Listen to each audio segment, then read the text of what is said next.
KBLA Sports Minute with Ray Richardson.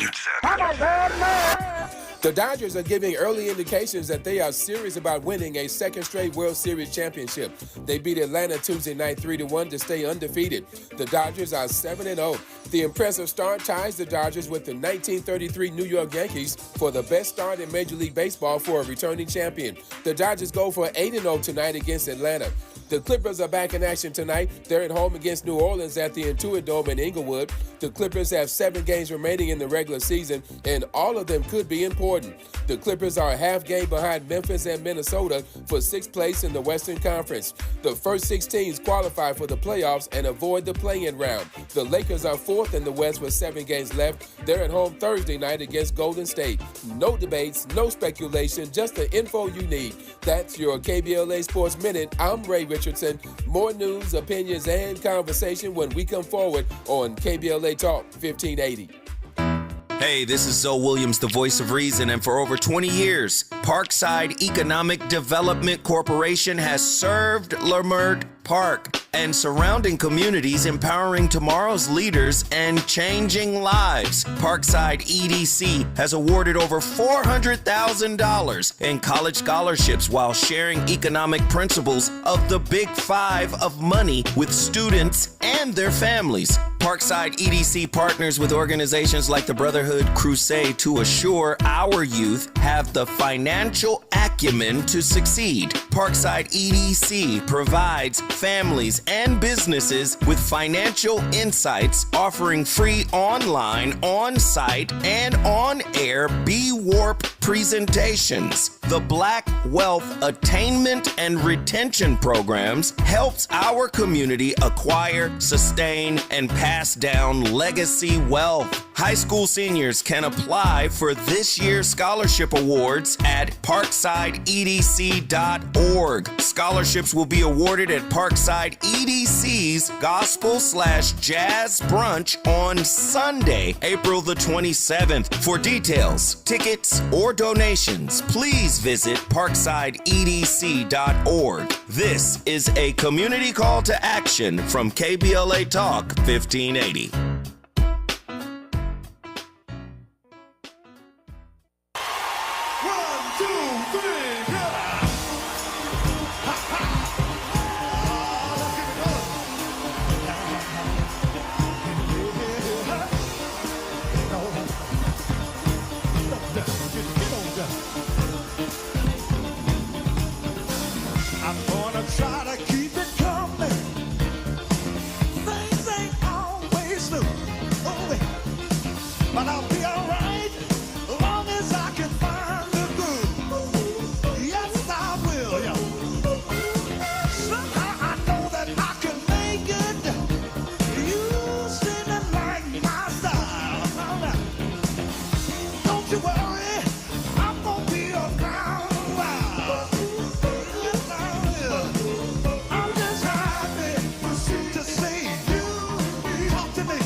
Live from historic Leimert Park in Los Angeles, California, I'm Tavis Smiley, and I'm so glad to see you and me. Back in stride again.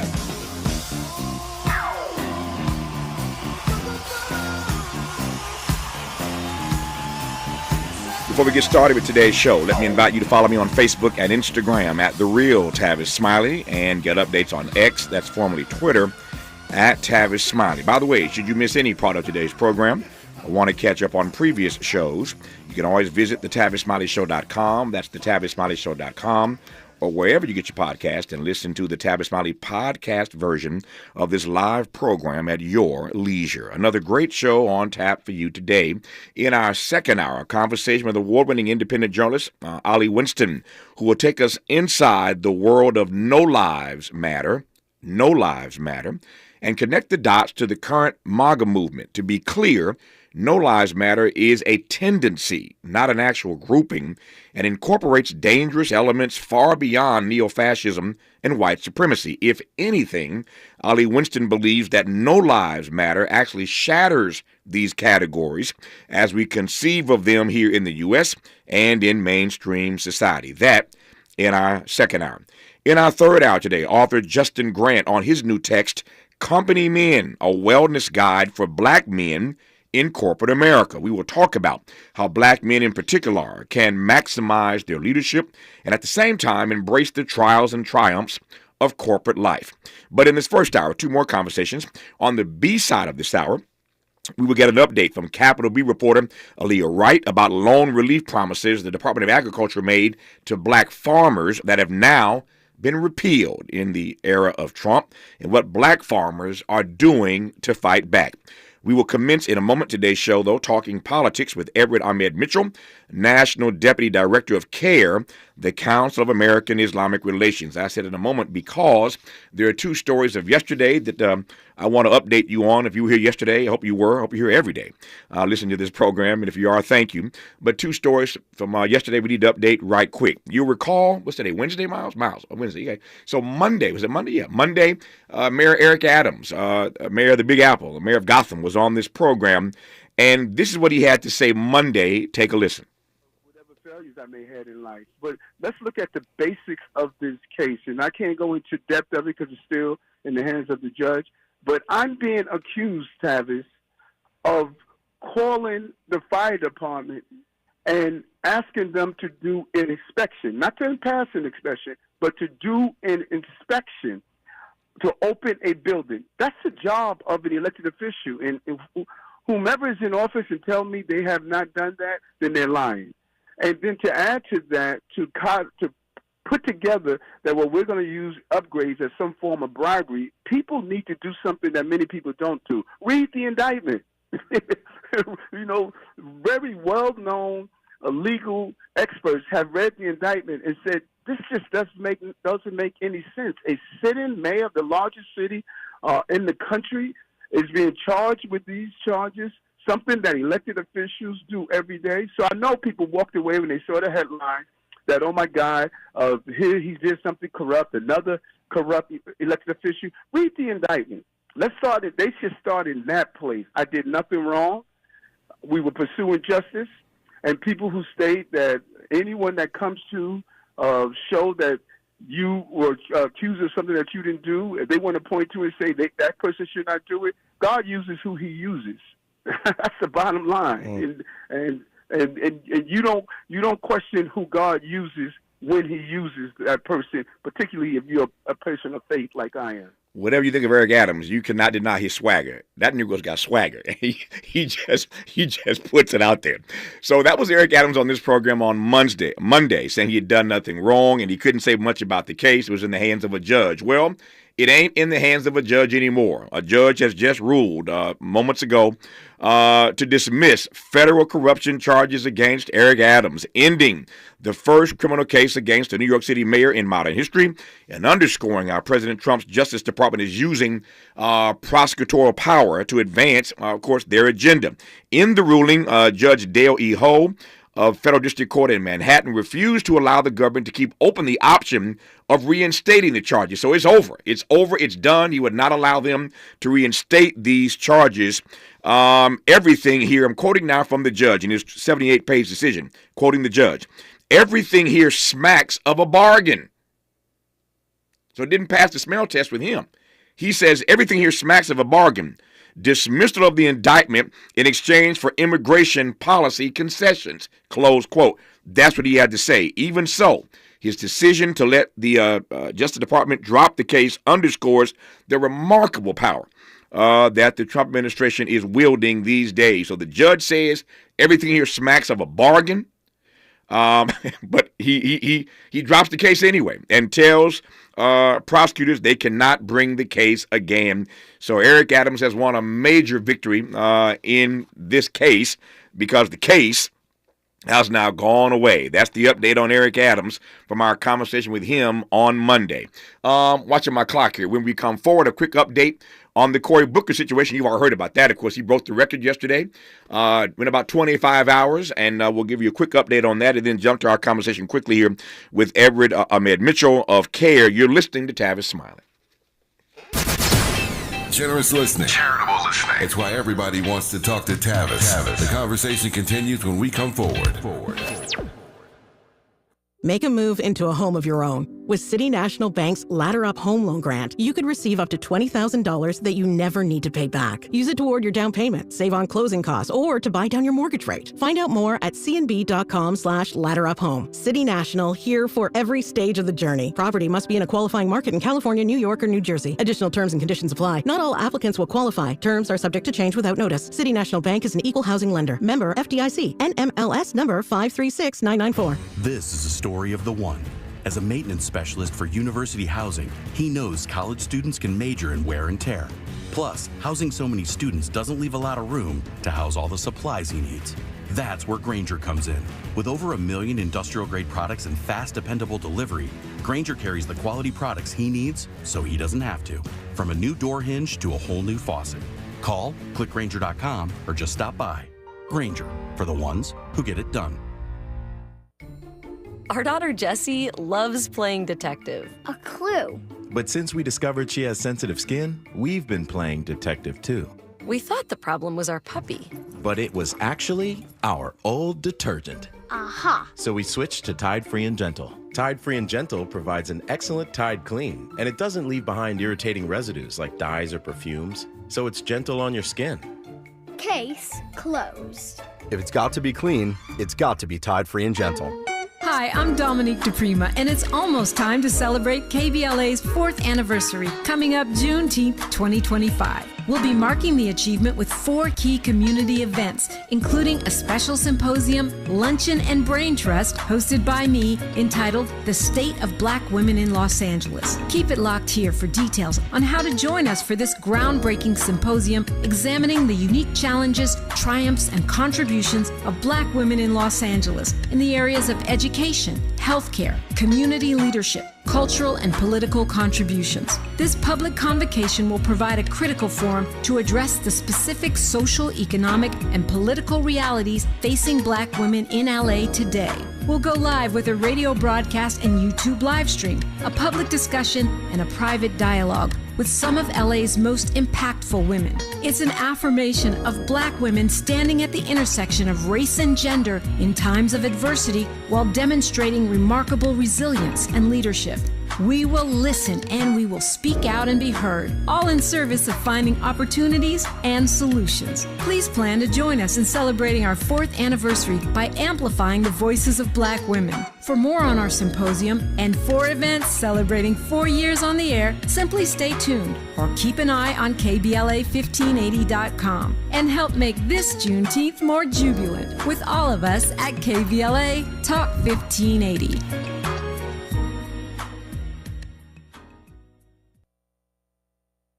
More honesty than you can handle. More empowerment than you can imagine.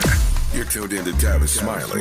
So there's your update on Mayor Eric Adams. In case you've just tuned in, the judge has dropped the case against him and told the prosecutors they cannot bring this case back. So a huge win for Mayor Eric Adams in New York. Now, Cory Booker.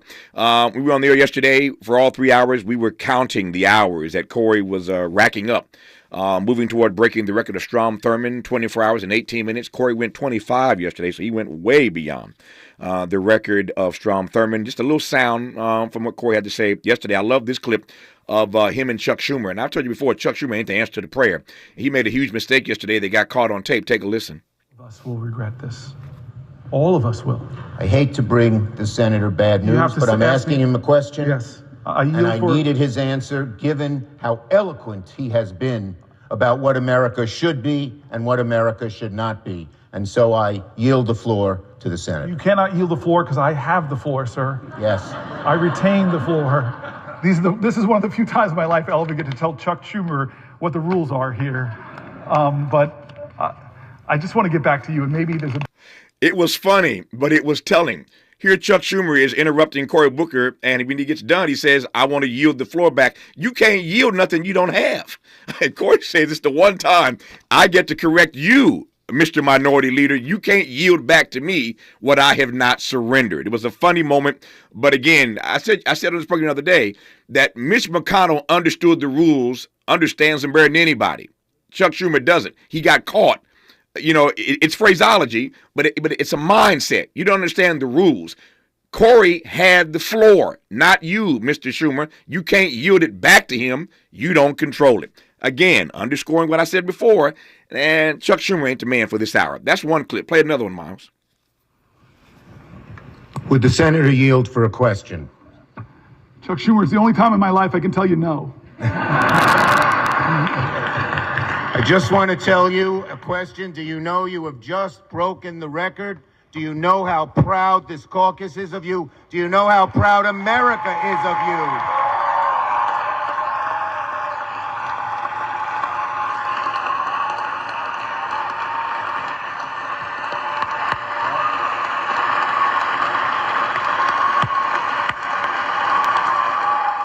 So clearly the speech resonated. You hear all the applause inside the Senate gallery.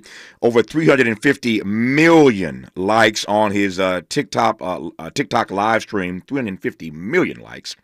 300,000 people viewing across his platform alone. 200 stories in New Jersey and American newspapers in response. 28,000 voicemails into his office. I'm surprised it didn't crash his system.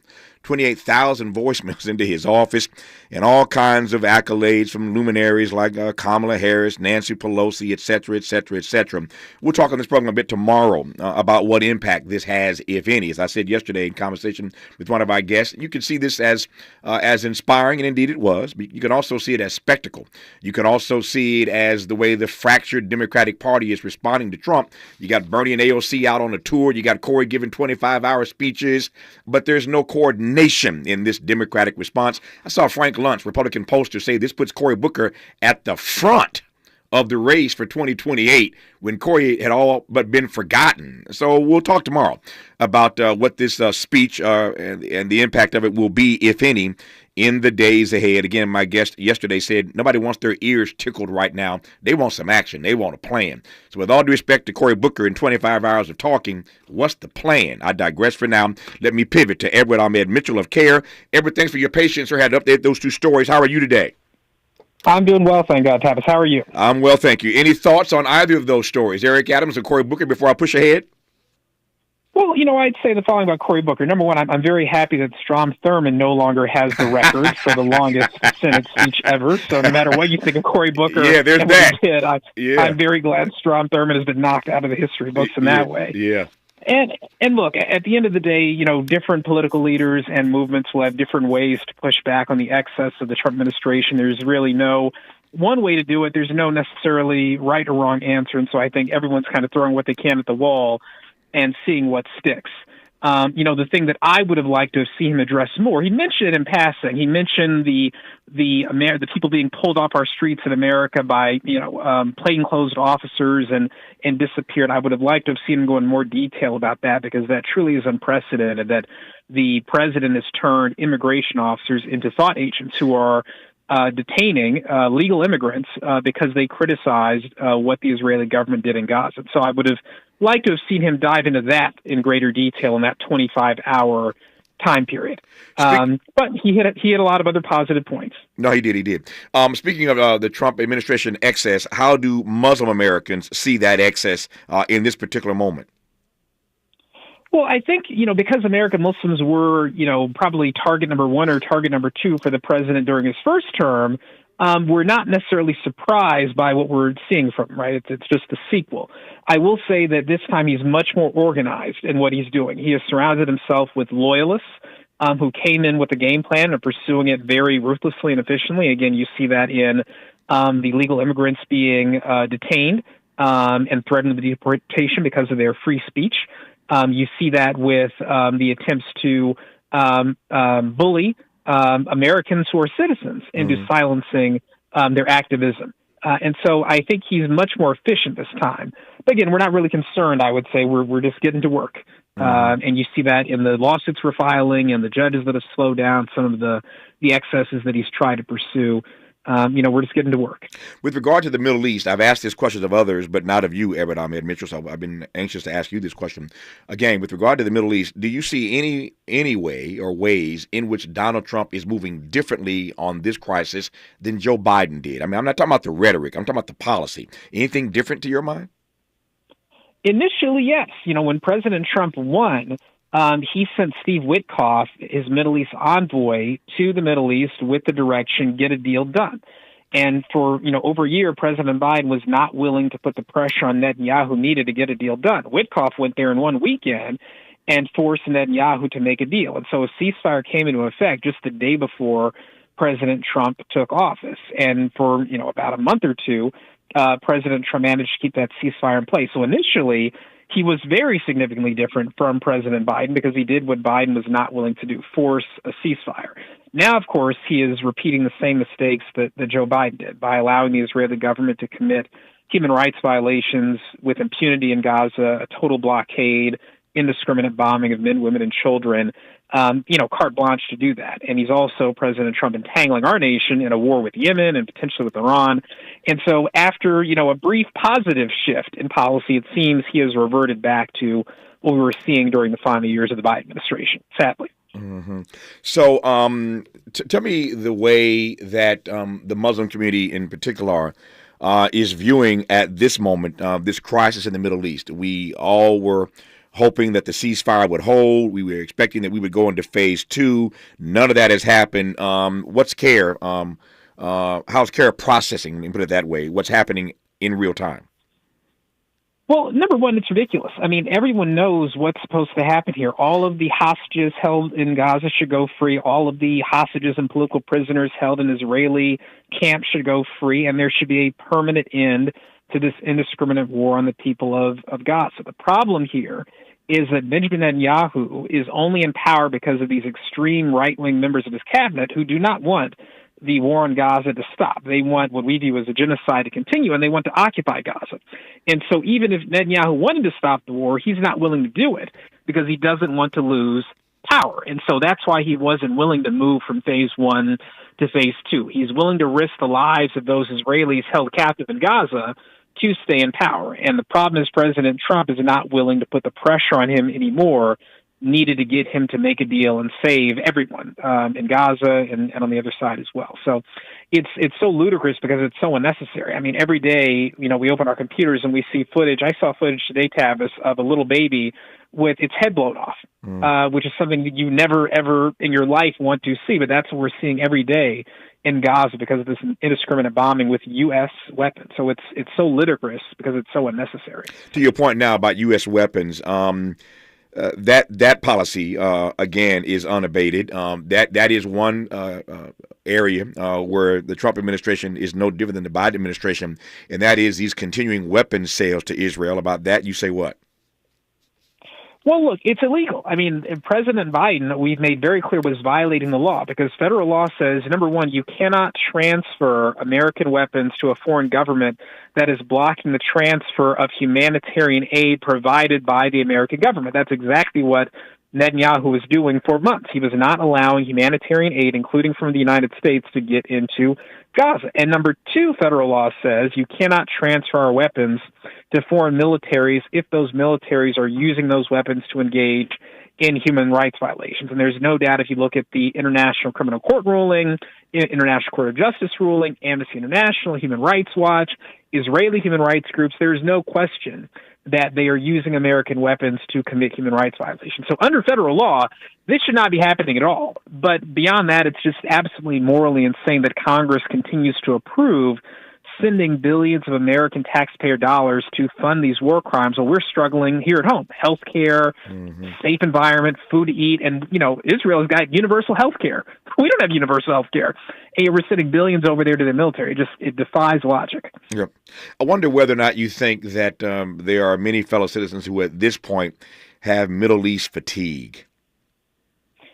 I think that to be frank, when the 2024 election happened, there were a few things that happened. One is that there was a split in the anti-genocide movement. There were some people who felt strongly, we got to vote for Vice President Harris because that's the best chance to stop the genocide. There were others who felt, no, as a matter of principle, we can't vote for her unless she's willing to renounce what Biden did and promise to suspend weapons to Israel. So there was a bit of a divide that I think still hasn't completely healed among some activists. But then beyond that, I think, sadly, if you spend a year seeing kids and mothers and hospitals being blown up, it can create a level of not indifference but numbness right? It's almost like I just can't stop it. I've just got to worry about something else that I can fix. And so I think that Middle East fatigue might be the correct word for it, but I think sadly it's a numbness that sets in. But there's going to be a huge rally in Washington on April 5th, God willing. We're going to see how many people show up for that against what's happening. So we'll see. I think people are getting, they're seeing the footage and they have hearts, and so they want to say and do something about this. So I saved that issue. I'm glad you raised that. I was about to go there. I saved that to the last part of our conversation, these last 4 or 5 minutes here, to talk about this March on Washington for Palestine. It is this Saturday. A lot's going on this weekend. But this March on Washington for Palestine is happening this Saturday. Tell me more, Edward. Yes, so this is a broad coalition of anti-war groups, liberal groups, Muslim organizations, Jewish organizations, Christian groups, all coming together in opposition to our continued support for the Israeli government's human rights abuses in Gaza. And so we've been holding these rallies periodically over the past few years, but the last major one was in January of 2024. So this will be the first major march on Washington in a year, and it was obviously triggered by the resumption of, again, what we view as a genocide happening in Gaza. So we're expecting, tens of thousands, hundreds of thousands of people to show up and to remind President Trump that the American people just do not want our money wasted on these senseless acts of violence overseas. They want a policy that focuses on us here at home. And it's simple as that. No matter if you're a Republican or Democrat, I think most Americans do not want their money wasted on this kind of violence. I recognize, of course, that it was Black America that taught the rest of this nation how to protest. The March on Washington is still the litmus test when it comes to marches in Absolutely. Washington. I wonder whether or not you think that marches at this point matter. Do marches matter anymore? I think they do, because if no one was protesting at all, it would lead to the impression that, people don't care. And I think the importance of the marches and the protests is seen by the crackdown on students. If all these protests that students led over the past year didn't matter at all, you would not see the federal government and the Israeli government, working tirelessly to try to smear and silence college kids. I mean, the amount of effort that has been put into identifying and doxing and in some cases deporting students who protested last year is truly remarkable. And it just shows you that their voices matter. Protesting still does matter. It may not immediately get you what you want, but it's an important contribution towards changing public opinion. If no one had protested at all to raise awareness about what's happening, you'd see, even fewer politicians calling for a ceasefire. Yeah. And the number of politicians calling for a ceasefire did increase in response to public pressure last year. I've got 60 seconds. I'll give it all to you, Everett Ahmed Mitchell. If you could fiat, if CARE, put it that way, if CARE could fiat to the top of Donald Trump's agenda on the Middle East, an action item, what would that be right now? First and foremost, I would say that before you can get to the Middle East, the president has got to respect the Constitution, right? This effort to attack the free speech rights of people who disagree with American foreign policy is un-American. It's unconstitutional. It could easily be weaponized against any other group of people, whether you're conservatives, Black Americans, whatever. It doesn't stop with pro-Palestinian activists. That's so right. I think for us, telling President Trump, you don't have to agree with us, but at least let us say our piece and then go from there. As long as people can exercise their free speech, then they'll be able to put the pressure needed on our government to eventually change policies. But if you've got a war on free speech here at home and a war on Palestinians in Gaza, it's like you're fighting two battles at the same time. Mention the march one more time, Edward. April 5th for March in Washington this Saturday, God willing. Everett Ahmed Mitchell is the National Deputy Director for the Council of American Islamic Relations. We call it CARE. Everett, always good to be in conversation with you, and all the best on the march this Saturday. Thank you for your time, sir. Thank you, Tavis. Thank you. Just getting started. More of Tavis Smiley when we come forward. Why does Tavis say when we come forward? Because he's not going back. And you don't have to go back either. Forward ever, backward never. More of Tavis Smiley when we come forward. Robinhood Gold members can now enjoy the VIP treatment, receiving a 3% IRA match on annual retirement contributions. With Robinhood Gold, the perks of the high net worth are now available for any net worth. The new gold standard is here with Robinhood Gold. To receive a 3% boost on annual IRA contributions, sign up at Robinhood.com/gold. Investing involves risk. 3% match requires Robinhood Gold $5 a month for 1 year from first match. Must keep funds in IRA for 5 years. Go to Robinhood.com/boost. Robinhood Financial LLC member SIPC. Gold membership is offered by Robinhood Gold LLC. I'm Bree Wood with 4 Things You Should Know with BIN News. Like D.C. Mayor Muriel Bowser has delayed presenting her proposed budget to the D.C. Council, awaiting Congress's decision on restoring over $1 billion to the current budget. Newark, New Jersey is suing Geo Group, a private prison company, for allegedly renovating a facility without permits to use it as a migrant detention center. Geo Group officials claim the lawsuit is politically motivated. The Justice Department will seek the death penalty for Luigi Mangione, accused of killing United Healthcare CEO Brian Thompson in what they say was a premeditated, cold-blooded assassination. Mangione is also facing state charges in connection to the murder. And being bilingual may slow Alzheimer's brain degeneration with larger memory areas and cognitive preservation. Researchers at Concordia University in Montreal say learning another language later in life can still be beneficial. Get BIN News on demand 24/7 on the iHeartRadio app. Since the dawn of baseball, countless players have heard the call of destiny. Witness the hills of the game in ballparks nationwide.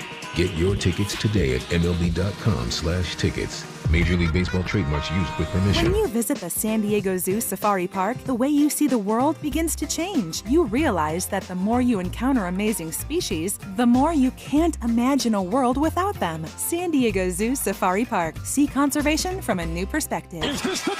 This is the KBLA Sports Minute with Ray Richardson. The Dodgers are giving early indications that they are serious about winning a second straight World Series championship. They beat Atlanta Tuesday night 3-1 to stay undefeated. The Dodgers are 7-0.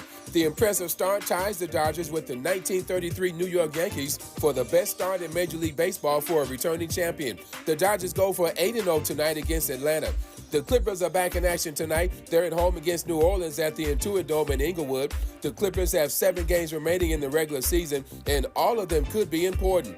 The Clippers are a half game behind Memphis and Minnesota for 6th place in the Western Conference. The first 6 teams qualify for the playoffs and avoid the play-in round. The Lakers are 4th in the West with 7 games left. They're at home Thursday night against Golden State.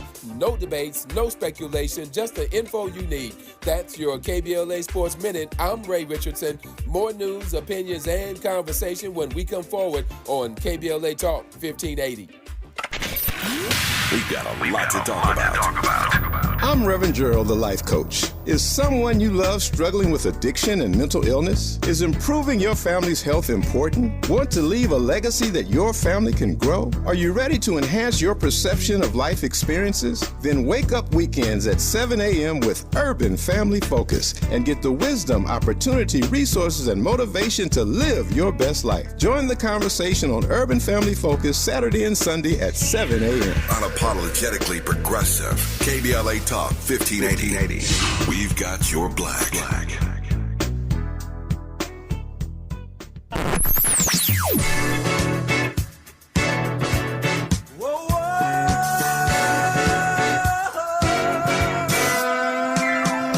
This is KBLA Talk 1580.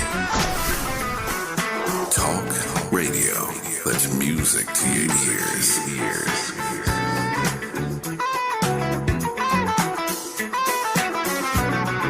We're unapologetically progressive. KBLA Talk 1580.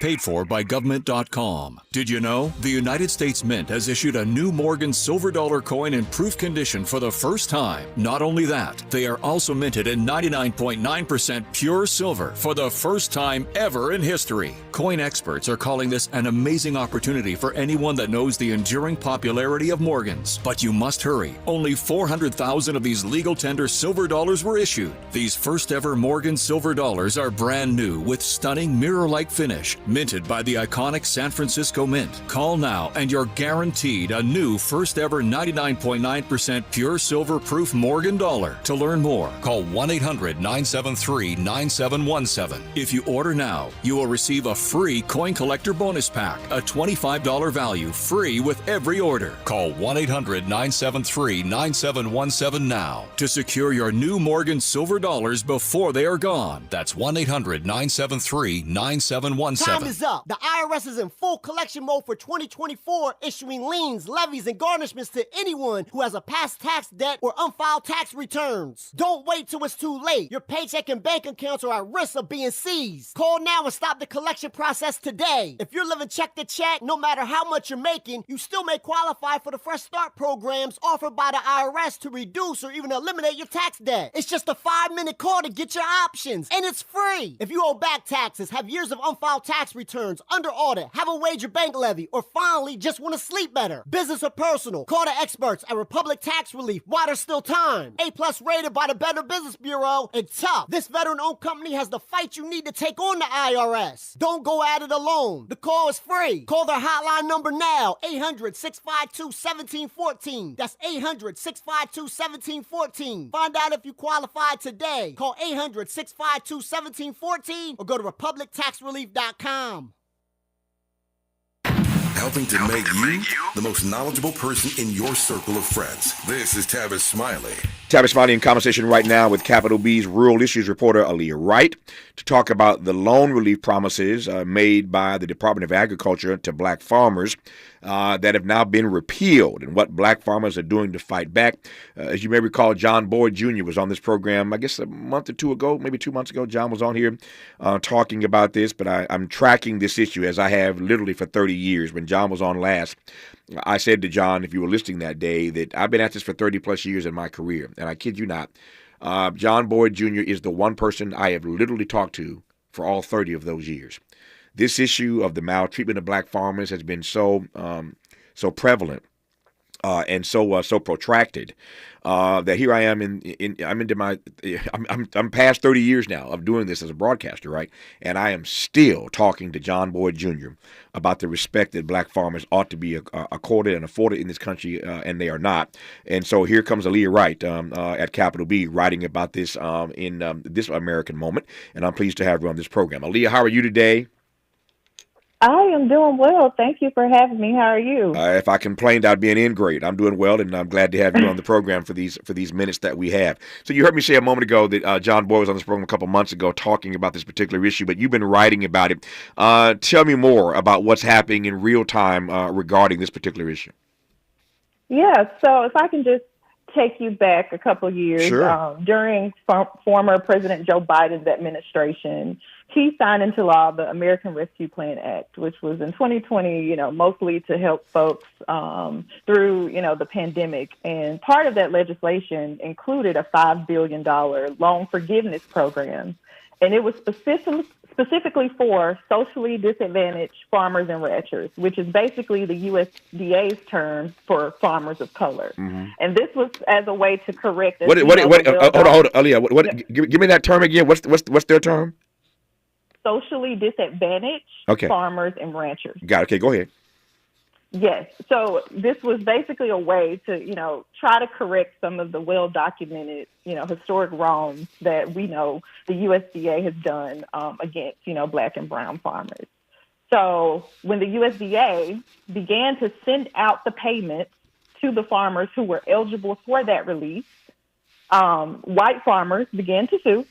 And they argued that program discriminated against them. So they argued reverse discrimination. Mm. And so at that point, a federal judge placed an injunction on the program, and the USDA halted the payments. So no farmer had received payments from that program because of this lawsuit.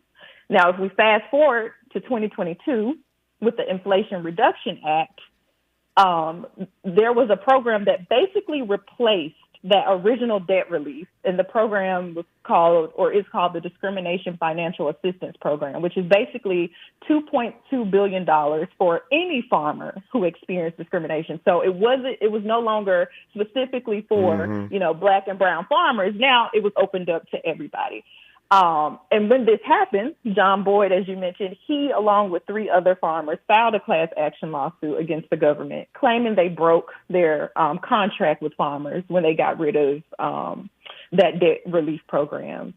And so a judge in 2023, a judge with the U.S. Court of Federal Claims, basically dismissed the suit, saying that the Congress, when they created this program, it was a program and not a contract. And so now John Boyd and others have appealed that decision to the U.S. Court of Appeals for the Federal Circuit, and they're hoping that, that court will reverse the decision. Mm-hmm. Is this the case where Ben Crump is one of the lawyers? Can you repeat that? Is this the case where Ben Crump is one of their lawyers? Yes. Yeah. Okay, so you've been following this. And obviously I can't ask you to, you don't have a crystal ball, and neither do I for that matter.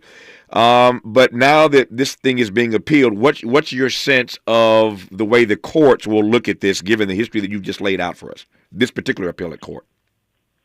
Yeah, I'm not sure how it will play out. I mean, I would just have to continue to watch and see. Right. But as, we know in the past, there's been a number of cases that have been filed by farmers across different types of courts that, have been dismissed. So we can only, see whether the judges will, rule in favor or not. But it is difficult to, kind of predict, given just like the climate of, what we're seeing, in politics with this country, and especially, with the efforts to, dismantle anything dealing with, diversity, equity, or inclusion. Mm-hmm. We just don't know how all of that will play out in this particular federal court. There's so many tragedies here, Aaliyah, and one of the tragedies for me, and I want to just get your take on this as a reporter covering this story.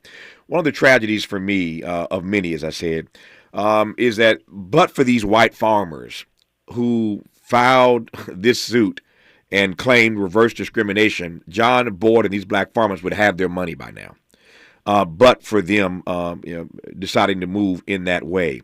And that's a tragedy of tragedies for me, that these black farmers have been put upon all these years. I mean, decade after decade after decade that I've been talking about it. And this issue was pre-existing before I got into media business 30 plus years ago.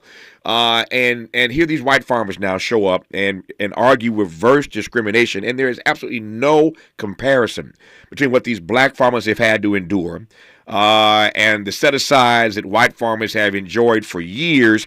But this case exists because these white farmers argued reverse discrimination and everything got stopped. To your point, we are now in an era where anything that has DE&I associated with it is getting smacked down by the Trump administration. Again, to your earlier point as well, the courts have been schizophrenic on some things regarding the Trump administration. They're favoring him. Other things, they're staying many of these decisions. So again, you don't know, I don't know how this court is going to rule, but how do you read the fact that we're only in this situation, these black farmers, we're only in this situation right now because a bunch of white farmers argued reverse discrimination? How do you read that? Yeah, I mean, it's a really unfortunate decision when you think about the, drastic decline of black farmers across this country due to, lack of access in federal resources or credit, grant funding, all of the things that they need to contribute to the success of, their farm operations or thriving, or even just like on the county level, how they've experienced folks in FSA, which is Farm Service Agency offices, I've heard people saying they rip up their applications or they dismiss their questions about how to, properly, file forms or access information about certain loans and, all of these different things. It's just, very unfortunate that they've been having to fight, the same issue for decades. And every time it seems like they get a step forward, when they may see a win, they're, taking 3-4 steps back. But one thing that, history has taught us, black farmers, they're not backing down, right? They're going to continue to fight because it's in their blood. They're going to access the courts, whether, it rules in their favor or not. They're going to use every tool to their disposal to try to get what is earned. But one thing I've been, I guess inspired by is just hearing how farmers are banding together to still help each other. So like whether it's pooling resources, you share my equipment, I share yours, whatever it is, like they're doing everything they can to help each other on the ground. Yep. A few more minutes with Aaliyah Wright talking about this promised loan relief from USDA that got repealed and how these black farmers are fighting back. And then we'll, at the top of our next hour, have a conversation about No Lives Matter, fascinating hour ahead of us. You're listening to Aaliyah Wright right now on Tavis Smiley. Hope, agency, dignity. This is Tavis Smiley. Can you dig it? Come on! We asked seniors how to prevent Medicare scams. My best advice, if you get a phone call, do not talk to the person. These people are well-trained. Don't talk to them. They don't know me. They're just trying to scam me. Don't be fooled. Hang up. Just hang up. Never give out your Medicare number. They're going to get your number to put in a false claim. If I get a call from someone, I don't pick up the phone, and should I pick up the phone and they ask for information, then I hang up. How do you detect Medicare fraud?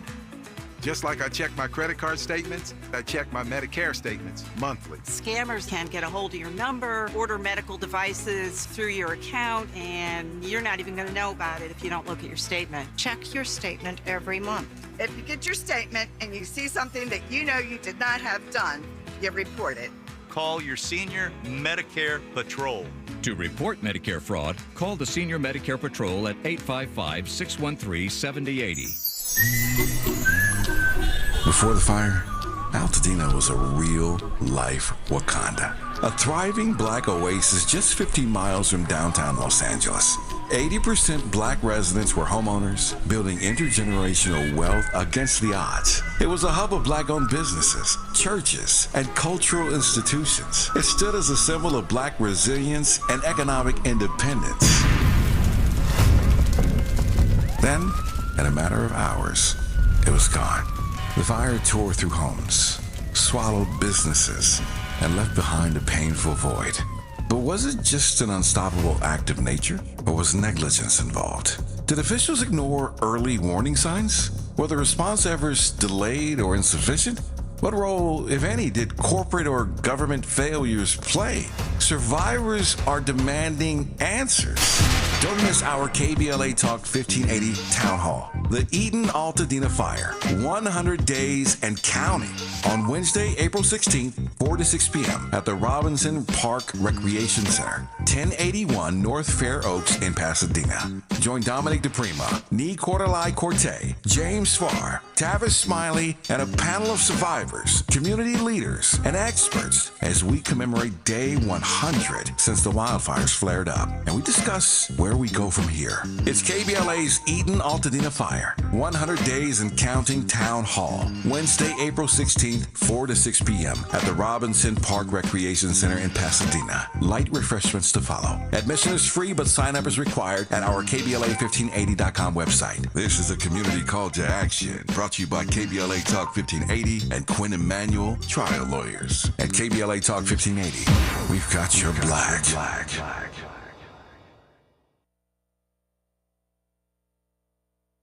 Made fresh daily in Leimert Park, Los Angeles, California. You're listening to Tavis Smiley. Tavis Smiley and Aaliyah Wright, who has written a story for Capital B called USDA Promised Loan Relief, then repealed it. Black farmers are fighting back. It's on Capital B if you want to read the story that we're talking about. But one of the stories inside the story, if I can put it that way, Aaliyah, that you've written is about John Boyd, who I mentioned earlier, John Boyd Jr. And Cara Boyd. And they've been at this a long time, as I said earlier. You know, I've known John, for 30 plus years now, and we've been having this conversation all this time about getting the money that black farmers deserve. Say nothing of the land, much of the land that was stolen from them. We had a conversation on this program earlier this week about a new project called the Black Land Loss National Archive Project, being headed by an attorney named George Follery III. He's the man that got the land back for the Bruce's Beach family. So they have this Black Land Loss Archive Project. Now you can go to blacklandloss.org is the website, blacklandloss.org, and they're collecting stories of black people all across the country, and there are many who've had their land stolen from them, who were duped out of their land. But they're creating this archive of these stories, so there is a record of these stories, and who knows what happens once you collect these stories in the years to come with regard to litigation, et cetera, et cetera. But I raise all that to say that these black farmers have been at it for a long time, but nobody has been more aggressive, has been more committed in this cause than the Boyds. Say a word about them and what your read is of their ongoing struggle.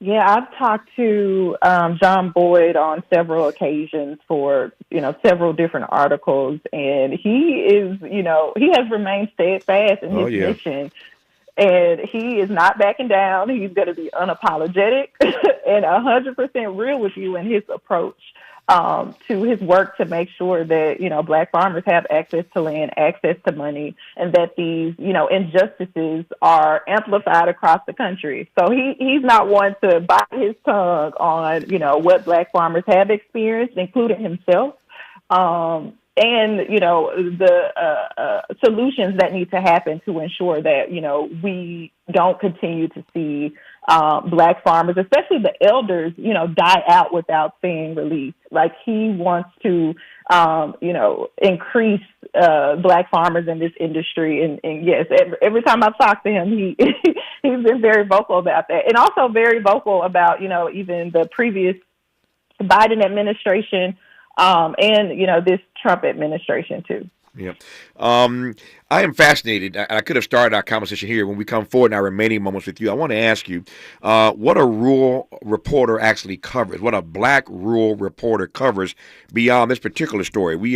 Most black people in this country live in urban settings. Make no mistake about that. We live in urban settings, although there are many of us, of course, in these rural areas. But I'm always fascinated by the work that people do. So I want to wrap our conversation with Ms. Wright, talking about what she does, what she covers every day as a black rural reporter. We'll get that answer when we come forward on Tavis Smiley. What's your quarrel with the world? You're listening to Tavis Smiley. With Progressive's Name Your Price tool, you get coverage options based on how much you want to pay for car insurance. And then you decide how to spend the rest of your money, because you're in charge. Today, you're going to pay down your credit card bill. But you decide when you'll pay it. Before the due date, so those interest charges don't get you. But you decide if you pay it in full. But you definitely should, because again, interest charges. With Progressive's Name Your Price tool, we'll help you find coverage at a fair price. And then you're in charge.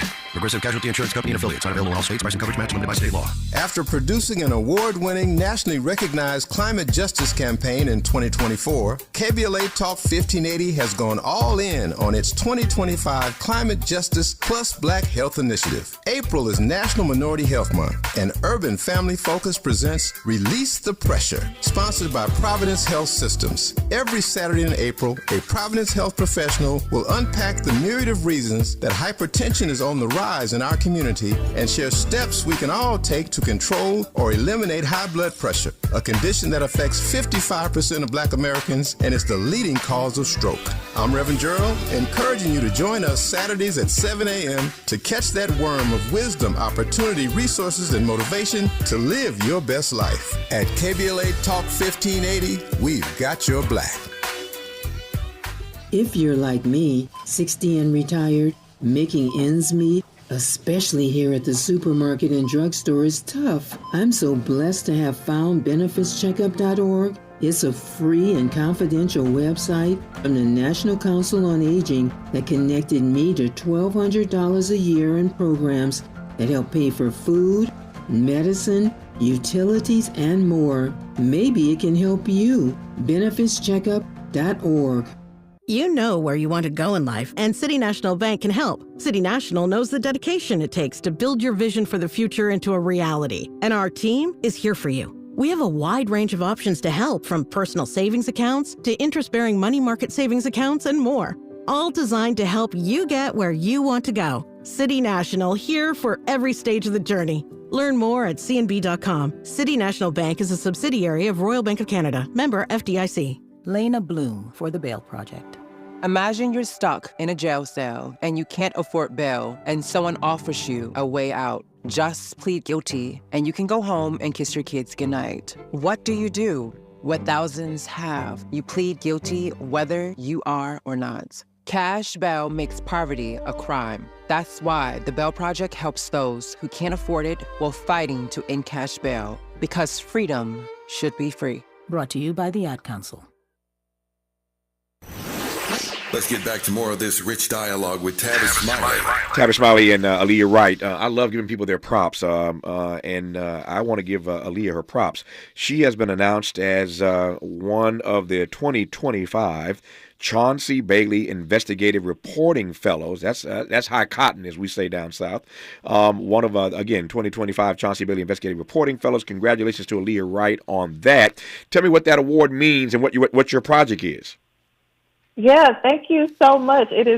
I'm super excited about it, but I'll be investigating the first farm bill, which was passed in 1933, and investigate whether that farm bill laid the current day discrimination that we're seeing with black farmers today. And I'll be examining a little system called the county committees, which is basically the layer between local farmers and the USDA. And that committee holds a lot of power in deciding decisions on, funding and different applications for funding programs with the USDA, and how, their decision-making power has impacted black farmers and the resources they receive. So it's a year-long fellowship, and hopefully we'll have something out in November for publication. Congratulations on that. That's a big deal, and I saw the announcement and wanted to congratulate you publicly on that. Plus, she's from Mississippi, and so am I, as you well know, so I got to shout out anybody from Mississippi. She's from the Delta, oh, yeah. And I ain't mad at her. Let me ask, as I said a moment ago, what does a rural reporter for Capital B? I mean, we talked about this issue today about the black farmers, but as a rural reporter, what kind of stuff are you covering routinely? Yeah, so I cover a variety of issues, whether it's, hospital closures or the challenges that black rural voters face in achieving true political power, or even, as we mentioned, like black farmers or even just black communities fighting back against government officials and trying to, take their land. Mm-hmm. So no matter what issue it is, I like to sum it up that I report on the realities of what it's like for the millions of black people who live, work, and endure political and economic conditions that aren't often in their favor. And you'll see that nuance embedded in all of the stories that I cover for Capital B. No, that was nicely put. Very nicely put. I love that frame. As I think about it, that's what I'm doing every day, too. I'm going to take your line and start using your... I'll take your line. Look, I'm sharing the wealth. Go ahead. No. You're doing amazing work, and that's exactly what you're doing. What do you make... My exit question, I'm out of time almost. What do you make of all the black people? I mentioned earlier that black people tend to live in urban settings, in urban areas, but so many of us, certainly as people get older, they're moving back down south. What do you make of that reverse migration, as it were? I've been hearing a lot of people just want to get back connected to their roots. Yeah. Even with farming, I know we've talked a lot about that, but I've been just hearing a lot of people saying they've moved from cities to rural areas to get back to the land, to the soil. And it's like a spiritual journey for them. And so I think, I'm always advocating for rural America. I'm from a rural town in Mississippi, so I'm always excited to hear that people are coming back, to the land. But I think, people just want a peace of mind in rural areas. It's not as chaotic. Yeah. That's probably not the best word, but it's chaotic in cities. They want, a slower pace and able to, just... retire in a small town. Yeah. No, chaotic wasn't a bad word. lot of chaos in these cities, so that's not a bad word at all. Aaliyah Wright is Capital B's Rural Issues reporter. We will continue to follow this story of John Boyd Jr. and these black farmers trying to get these dollars that were promised to them, that were repealed, this loan relief that they have been after for decades now. So we'll continue to follow that story as necessary. And again, we congratulate Aaliyah Wright on being one of Investigative Reporters and Editors 2025 Chauncey Bailey Investigative Reporting Fellows. That's, again, a big deal, and I congratulate her on that. Thanks for your time, Aaliyah. All the best to you. So honored. Thank you for having me. I was honored to have you. More of Tavis Smiley when we come forward. KBLA 1580 Santa Monica. I'm Bree Wood with 4 Things You Should Know with BIN News. Like D.C. Mayor Muriel Bowser has delayed presenting her proposed budget to the D.C. Council, awaiting Congress's decision on restoring over $1 billion to the current budget.